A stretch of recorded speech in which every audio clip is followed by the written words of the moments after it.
गोटे गाँव रे एक साधव परिवार रहुथांती। परिवार रे स्वामी स्त्री दुई जन, दुहें बहुत सुख शांति रे रहुथांती। अरे सुलेखा, तमे कौन गोटे कहब कहूथिल? हाँ हाँ, मु से कथा गोटे भल समय देखी तुमको कहबी। तमे आगो गल से गाईटा को खाइबा को देदब। हाँ हाँ, मु तुम पई भी खाइबा बाडुची ला, तमे जल्दी आस। अरे सुलेखा, कौन तमे गोटे खुशी खबर कहब कहूथिल बा? मते ना लाज माडुची। ओहो, कि लाज कहू न। एक्चुअली तमे बापा हवा को जाउछ। ए तो बहुत खुशीर कथा। एठी सुनुछ? कौन से खाली सोच? उठिलो उठिलो। हाँ हाँ, कौन हेले कुह? मते ना आज कलम शाग खाइबा को बहुत इच्छा होची। गलो टिके कलम शाग नहीं आसीबो? हाँ हाँ, जाउची। हेले कलम शाग मिलिबो कि नहीं ठीक से मु कहि पारुनी, किंतु मु खोजिकी आनिबा को चेष्टा करिबी। एहा परे साधव जनक कलम शाग आनिबा को बाहरिले। एमिति से चारिआडे कलम शाग खोजिबा को लागिले। काहीं मो नजर रे आज कलम शाग आसुनी, कोठी मिलिबो? हो जाए आगो को देखे, जदि आगरे थिबो। एमिति जाऊ जाऊ गोटे पोखरी पाखरे देखिले सेठी कलम शाग अछि। आहा, केडे सुंदर शाग गुडिक हेछि। मु कंची कंची बाछि कि सुलेखा पई नै देबे। आहा आहा, मो गोड़े कौनटा कामुड़ी देला। किए? छाड़ मते, छाड़ मते। अरे दुष्ट मानव, मु होची गंभीर। तोते मु आज जीवन तो खाई देबी। हा हा हा। नाई, मते छाड़ी दियो। मो कलम शाग नेले मो स्त्री ताकू भाजी की खाइबो। से मते अपेक्षा करिछि घरे, मो बाट को चाहि बसिछि। मते छाड़ी दियो, दया करी मते छाड़ी दियो। सुनो, मु तोते गोटिए शर्त रे छाड़ी पारिबी। हाँ हाँ कह, मु तो मोर सब शर्त मानिबा को राजी अछि, हेले मते छाड़ी दियो। जदि तू मते गोटे 14 वर्षर कन्या को आनी दबु, ताहले मु तोते छाड़ी देबी। सेमिति हेले तुमको 14 वर्ष जाए अपेक्षा करबा को पड़िबो। हाँ, मु अपेक्षा करिबी। तू मते कथा दे, तू 14 वर्ष परे गोटे कन्या को आनी मते दबु। हाँ, मु कथा दउची। एहा परे से सेठारु चली जाती। एबे गले मु सुलेखा को कौन उत्तर देबी? ना मु कलम शाग आनी पारिली, ना एमिते शर्त करके आसिली एटा कहिबी। निज जीवन बंचाइबा को जाई एमिते शर्त रे मु पड़ीगली जे 14 वर्ष जाए अपेक्षा करिबी, पुणी 14 वर्ष परे गोटे झील को आनी मु ताको देबी। एमिते साधव जनक भୟରେ शीघ्र शीघ्र घर को चलिले। तांको मुंड को किछि बुद्धि आसु न थाए, खाली मुंडरे से कुंभीरर चिंता ही आसु थाए, आ मनरे तार भय ही आसु थाए। अरे सुलेखा, सुलेखा, कुआडे गल जे? अरे सुनुच ना नहीं? हाँ हाँ, कहू ना, एते जोर रे काई चिल्लुच? रुह, मु आग पोशाकटा बदलई दिए, तापरे मु कहूची। आज गोटे बड़ घटना घटीगला। अरे कौन हेछि खोली के कहू ना? तुमे मो पे कलम शाग भी आनी न? सुलेखा, आज जो पोखरी को मु कलम शाग आनिबा को जाइथिली, सेठारे गोटे बड़ कुंभीर थिला। जेमिति मु कलम शाग तोलिबा को लागिली, से आसी मो गड़े कामुड़ी देला आ कहिला मु तोते खाई देबी। ई मां, तापरे कौन हैला? से मते खाइबो बोली कहिला। मु ताको मना कली कि नाई, मते खाओनी, मते छाड़ी दियो।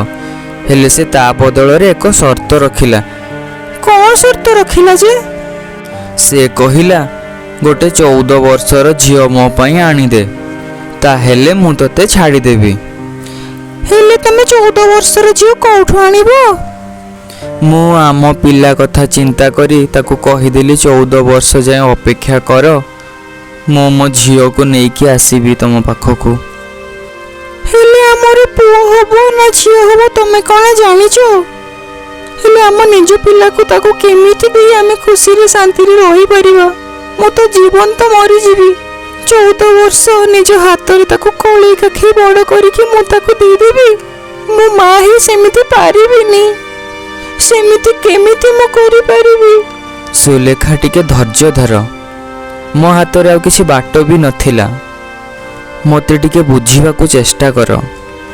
ହଉ, ଆମ ଭାଗ୍ୟରେ ଯାହା ଥିବ ସେଇଆ ହିଁ ହବ। ହଉ ଚାଲ ଖାଇ ନବା। ମୋତେ ସେ ଘଟଣା ପରେ ଭୋକ ଶୋଷ କିଛି ଲାଗୁନି। ମୁଁ କେମିତି ଖାଇବି? ମୋ ପାଟିକୁ ଦାନା ଗଣ୍ଡି ଯିବା ପାଇଁ ବି ଇଚ୍ଛା ହେଉନି। ଏମିତି କିଛି ଦିନ ଗଲା ପରେ ସେ ସାଧବ ଆଉ ସାଧବାଣୀର ଝିଅ ପିଲାଟିଏ ହେଲା। ସେମାନେ ନିଜ ପିଲାକୁ ପାଇ ଖୁସି ତ ହେଲେ, କିନ୍ତୁ 14 ବର୍ଷ ପରେ ତାକୁ କୁମ୍ଭୀରକୁ ଦେଇଦେବେ ସେଇଟା ଭାବି ମନରେ ମନରେ ବହୁତ ଦୁଃଖ ମଧ୍ୟ କରୁଥାନ୍ତି। ଏଇଠି ଶୁଣୁଛ, ଆମ ପିଲା ପାଇଁ ଆମେ ତ ବହୁତ ଖୁସି, ହେଲେ ତାକୁ କୁମ୍ଭୀର ହାତରେ ଟେକିଦେବୁ ଏ କଥା ଭାବି ମନରେ ବହୁତ ଦୁଃଖ ହେଉଛି। ହଉ ସୁଲେଖା, ତୁମେ ମନ ଦୁଃଖ କରନି। ସେ ସମୟ ଆସୁ, କ'ଣ କରିବା ଦେଖିବା। ଏମିତି ସାଧବ ସାଧବାଣୀ ନିଜ ଝିଅକୁ ବହୁତ ସ୍ନେହ ଶ୍ରଦ୍ଧା ଆଉ ଭଲ ପାଇବା ଦେଇ ବଡ଼ କରୁଥାନ୍ତି। ସେ ଭାରି ଚଗଲି ଆଉ ଦୁଷ୍ଟ। ସେ ଏମିତି ଘରର ଚାରିପାଖରେ ଖେଳି ବୁଲି ବଡ଼ ହେବାକୁ ଲାଗିଲା। ଏମିତି ହଉ ହଉ ସାଧବ ଝିଅଟି ବଡ଼ ହୋଇଗଲା। ସେ ବଡ଼ ହୋଇଗଲା ପରେ ସାହାଡ଼ା ଗଛକୁ ସବୁଦିନ ପୂଜା କରୁଥାଏ। ଆରେ ମା, ତୁ ପୂଜା କରି ଫେରି ଆସିଲୁ? ହଁ ମା, ମୁଁ ଏବେ ଆସିଲି। ତୁ ଏକା କେମିତି ପୂଜା କରିବାକୁ ପଳଉଛୁ? ମା, ମୁଁ କ'ଣ ଆଉ ଛୋଟ ପିଲା ହେଇଅଛି? ମୋତେ ପା 14 ବର୍ଷ ପୁରିଲାଣି। ଏ 14 ବର୍ଷ କଥା ଶୁଣି ସାଧବ ଓ ସାଧବାଣୀ କାନ୍ଦିବାକୁ ଲାଗିଲେ। କ'ଣ ହେଲା ମା? ବାପା, ତମେ ମାନେ କାନ୍ଦୁଛ କ'ଣ ପାଇଁ? ନାଇଁ ରେ ମା, ତୁ ଚାହୁଁ ଚାହୁଁ ଏତେ ବଡ଼ ହେଇଗଲୁ ତ ସେ ଖୁସିରେ ଆମେ ଟିକେ କାନ୍ଦି ପକେଇଲୁ। ହଉ, ଏତେ ସମୟ ତୁ ଭୋକରେ ରହିଲୁଣୁ, ଯା ମୁଁ ତୋ ପାଇଁ ଖାଇବା ବାଢ଼ି ଦେଇଛି, ତୁ ଖାଇ ନେବୁ ହେଲା। ସୁଲେଖା, ମୋତେ ସେ କଥା ଭାବିଲା ବେଳକୁ ବହୁତ ଡର ଲାଗୁଛି। ନାଇଁ, ତମେ ଚିନ୍ତା କରନି। ସେ କ'ଣ କୁମ୍ଭୀର ଥିବ? ସେ ତ ମରିଯାଇଥିବ। 14 ବର୍ଷ ହେଲାଣି, ତାର କ'ଣ ମନେ ଥିବ ଯଦି ବି ସେ ବଞ୍ଚିଥିବ? ସୁଲେଖା, ଯଦି ସେ ବଞ୍ଚିଥାଏ ତାହେଲେ କ'ଣ ହବ?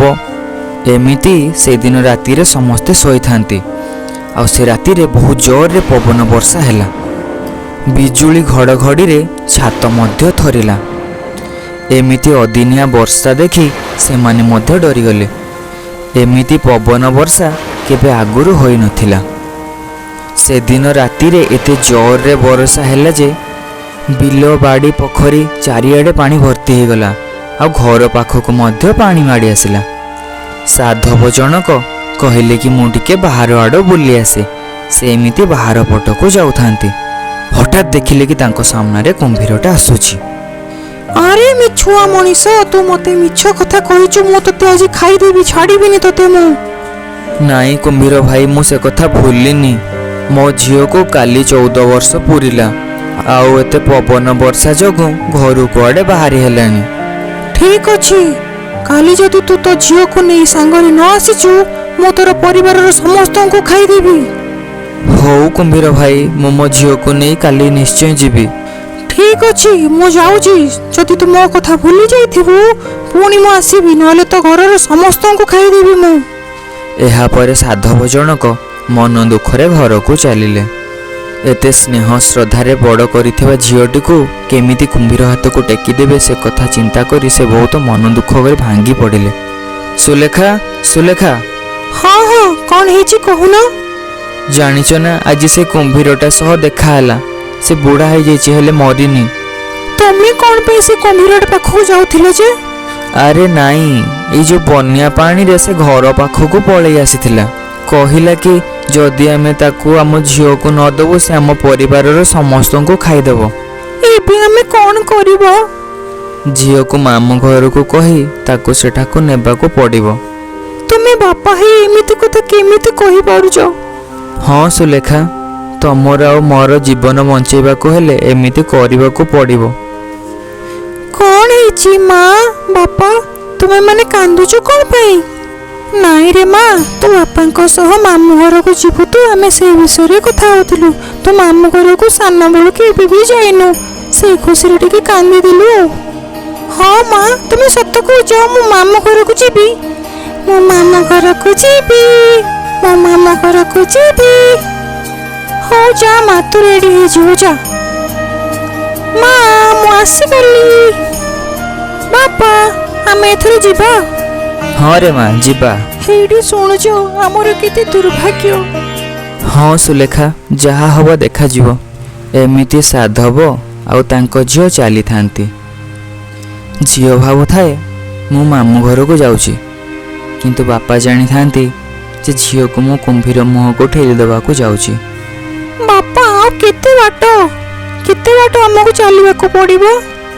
ହଁ ରେ ମା, ଆଉ ଅଳ୍ପ ବାଟ, ଜଲ୍ଦି ପହଞ୍ଚିଯିବୁ। ସେ ପୋଖରୀ ପାଖରେ ପହଞ୍ଚିଲା ପରେ ସାଧବ ତା ଝିଅକୁ କହେ, ମା ତୁ ଟିକେ ଏଇଠି ଥା, ମୁଁ ସାଙ୍ଗେ ସାଙ୍ଗେ ଆସୁଛି। ହଉ ବାପା, ତମେ ଜଲ୍ଦି ଆସିବ। ସାଧବ ସେଠାରୁ ଚାଲିଯାଇ ଗୋଟେ ଗଛ ପାଖରେ ଲୁଚି ଯାଇ ତା ଝିଅକୁ ଦେଖୁଥାଏ। ଝିଅ ବାପାଙ୍କୁ ଅପେକ୍ଷା କରି ରହିଲା। ବାପା ତମେ କୁଆଡ଼େ ଗଲ ବାପା? ବାପା। ସେତିକି ବେଳେ ସାଧବ ଝିଅର ନଜର ପଡ଼େ ଯେ ପୋଖରୀରେ ଗୋଟେ ସୁନ୍ଦର ପଦ୍ମ ଫୁଲଟିଏ ଫୁଟିଛି। ଇସ୍ କେତେ ସୁନ୍ଦର ଫୁଲଟି ହେଇଛି, ମୁଁ ଯାଉଛି ତାକୁ ଆଣିବି। ଏ ମା, ଏ ଫୁଲଟା ଘୁଞ୍ଚି ଯାଉଛି କ'ଣ ପାଇଁ ଯେ? ଆରେ ଏ ଫୁଲଟା ପୁଣି କାହିଁ ଘୁଞ୍ଚି ଯାଉଛି? ବାପା ବଞ୍ଚାଅ, ମତେ ଗୋଟେ କ'ଣ କାମୁଡ଼ି ଦେଲା ବାପା। ହା ହା ହା। ହେ ଝିଅ ତୁ ଶୁଣ, ମୁଁ ହଉଛି ଏଠାର କୁମ୍ଭୀର। ତୋର ବାପା ତତେ ଏଠି ଜାଣିକି ଛାଡ଼ିକି ଯାଇଛି। 14 ବର୍ଷ ପୂର୍ବେ ତୋ ବାପା କହି ଯାଇଥିଲା ମୋ ଝିଅକୁ 14 ବର୍ଷ ହେଲା ପରେ ଆଣି ମୁଁ ତମ ପାଖରେ ଦେଇଯିବି। ଶୁଣ, ତୁ ମୋ ପାଇଁ ସବୁଦିନ ଖାଇବା ସଂଗ୍ରହ କରି ଆଣିବୁ। କୋଉଦିନ କୁକୁଡ଼ା, କୋଉଦିନ ଛେଳି, ନହେଲେ ମୁଁ ତତେ ଖାଇଯିବି। ହଉ ଠିକ ଅଛି, ଯା ମୋ ପାଇଁ ଖାଇବା ନେଇକି ଆଣିବୁ, ନହେଲେ ମୁଁ ତତେ ଖାଇଦେବି। ଏହାପରେ ସାଧବ ଝିଅଟି କୁମ୍ଭୀର ପାଇଁ ଖାଇବା ସଂଗ୍ରହ କରିବାକୁ ଗଲା। ମୋ ବାପା ମା ମୋ ସହ ଏମିତି କଲେ। ସୁଲେଖା, ସୁଲେଖା। କ'ଣ ହେଇଛି କୁହ? ଆମ ଝିଅକୁ ତୁମେ କୁମ୍ଭୀର ମୁହଁରେ ଦେଇ ଆସିଲ ନା? କେମିତିକା ବାପା ତୁମେ ଯେ, ତୁମେ ଏ ମାର ଦୁଃଖ କେମିତି ବୁଝିପାରିବ? ସୁଲେଖା ଟିକେ ବୁଝିବାକୁ ଚେଷ୍ଟା କର, ଟିକେ ଧୈର୍ଯ୍ୟ ଧର। ମୁଁ ଏବେ କାହା ମୁହଁକୁ ଚାହିଁ ବଞ୍ଚିବି? ସୁଲେଖା, ମତେ ବି କଷ୍ଟ ହଉଛି, ଦିନକର କଥା। ଆରେ ଝିଅ ଶୁଣ, এই কুকুড়া ଛେଳି ଖାଇ ମୁଁ ପୁରା ବୋର ହେଇଗଲି। ଆଜି ତତେ ମୁଁ ଖାଇବି। ତମେ ତ ବୁଢା ହେଇଗଲାଣି, ତମେ ଯାଅ କମାର ପାଖରେ ନିଜ ଦାନ୍ତ ଗୁଡାକୁ ପଜେଇକି ଆସିବ, ତାପରେ ମତେ ଖାଇବ। ହଉ ତୁ ଏଇଠି ଥା, କୁଆଡେ ଯିବୁନି। ମୁଁ ଯାଇକି ସାଙ୍ଗେ ସାଙ୍ଗେ କମାର ଶାଳରେ ମୋ ଦାନ୍ତକୁ ପଜେଇକି ଆସୁଛି, ତାପରେ ମୁଁ ତତେ ଖାଇବି। ଏଇ ବୁଢା କୁମ୍ଭୀର ତ କମାର ଶାଳକୁ ପଳେଇଲା। ଯାଉଛି ଏଠାରୁ ପଳେଇବି। ଘରେ ବାପା ମା ଯାହା କଲେ ମୋ ସହ, ମୁଁ ଘରକୁ ଆଉ ଯିବିନି। ମୁଁ ଯାଉଛି ଜଙ୍ଗଲ ଆଡେ ପଳେଇବି। ବୁଢା କୁମ୍ଭୀରଟି ପୋଖରୀ ପାଖକୁ ଆସିକି ଯେତେବେଳେ ଦେଖେ ସେଠାରେ ସାଧବ ଝିଅଟି ନଥାଏ। ଆରେ ଆଜି ସେ ଝିଅଟା ବଞ୍ଚିଗଲା ତାହେଲେ। ହଉ ହଉ, ମୁଁ ତାକୁ ଆଉ ଥରେ ପାଏ ଖାଇଦେବି। ସାଧବ ଝିଅଟି ଜଙ୍ଗଲ ଆଡକୁ ଚାଲିଲା। ତାକୁ ଗୋଟେ ବାଘ ଦେଖି ତାକୁ ପଛରୁ ଗଡେଇବାକୁ ଲାଗିଲା। ବଞ୍ଚାଅ ବଞ୍ଚାଅ, କିଏ ଅଛ ପାଖରେ? ମତେ ବଞ୍ଚାଅ, ମତେ ବାଘ ଦୌଡିଛି, ବଞ୍ଚାଅ। ଏମିତି ସାଧବ ଝିଅଟି ଆଗରେ ଦୌଡ଼ିଥାଏ ଆଉ ପଛରେ ବାଘଟି ଦୌଡ଼ିଥାଏ। ଜଣେ ସୁନ୍ଦର ରାଜକୁମାର ସେ ଜଙ୍ଗଲକୁ ଶିକାର କରିବା ପାଇଁ ଆସିଥାନ୍ତି। ଯେତେବେଳେ ଦେଖିଲେ ସେ ବାଘଟି ସୁନ୍ଦରୀଟିକୁ ଖାଇବା ପାଇଁ ଦୌଡ଼େଇଛି, ତାକୁ ପଛରୁ ତୀର ମାରିଦେଲେ। ଏହାପରେ ସେ ସୁନ୍ଦରୀର ପଛେ ପଛେ ଚାଲିଲେ। ସେ କୁଆଡ଼େ ଯାଉଛି ତାହା ଜାଣିବାକୁ ଚେଷ୍ଟା କଲେ, କିନ୍ତୁ ସାଧବ ଝିଅଟି ଜାଣିନଥାଏ ଯେ ବାଘଟି ମରିଯାଇଛି। ସେ ଭୟରେ ଗୋଟେ ଶାହାଡ଼ା ଗଛ ପାଖକୁ ଯାଇ କହୁଥାଏ, ହେ ମା ଶାହାଡ଼ା ସୁନ୍ଦରୀ, ମୁଁ ତତେ ସାନବେଳୁ ପୂଜା କରି ଆସିଛି, ମତେ ତୁ ତୋ ଭିତରେ ଆଶ୍ରୟ ଦେ ମା। ଏମିତି କହିଲା ପରେ ସେ ଶାହାଡ଼ା ଗଛଟି ଦୁଇ ଫାଳ ହୋଇଯାଏ ଆଉ ସାଧବ ଝିଅଟି ସେ ଶାହାଡ଼ା ଗଛ ଭିତରକୁ ପଶିଯାଏ ଆଉ ସେଇ ଶାହାଡ଼ା ଗଛଟି ପୂର୍ବ ଭଳି ହୋଇଯାଏ। ସେହି ରାଜକୁମାର ଜଣକ ତାକୁ ଖୋଜି ଖୋଜି ଆସି ସେଇ ଗଛ ପାଖରେ ଦେଖନ୍ତି କି ସେ ସେଠାରେ ନାହିଁ, କିନ୍ତୁ ସେ ଜାଣିପାରିଲେ କି ସେ ସେହି ଗଛ ଭିତରେ ପଶିଯାଇଛି। ଏହାପରେ ସେ ନିଜ ରାଜ୍ୟକୁ ଫେରିଯାଇ ନିଜ ବାପାଙ୍କୁ କହିଲେ, ବାପା ବାପା ମା, କ'ଣ ହେଇଛି ପୁଅ? କ'ଣ ହେଇଛି ପୁଅ? ବାପା ମା, गोटे साहाड़ा गछरे एक सुंदरी जनक अछंती मु तांको विवाह करिया पई चाहे तेणु आपण माने समस्ते मते से साहाड़ा गछ सहित विवाह करंतु। हौ ठीक अछि तू जेमिति चाहुछु सेमिति ही हबो। हौ सैन्यगण जाओ बाहाघरर प्रस्तुति कर। एहापर से राजकुमार जनक से साहाड़ा गछ को विवाह करी घर को नहीं आसिले। राति बेले से साहाड़ा गछरु साधव झीटी बाहर को बाहरी निजर दैनंदिन काम सबु सारी रोषेईवास काम सबु करी खाईकि से पुणी से साहाड़ा गछ भितर पशि जाए। एमिति किछि दिन गला।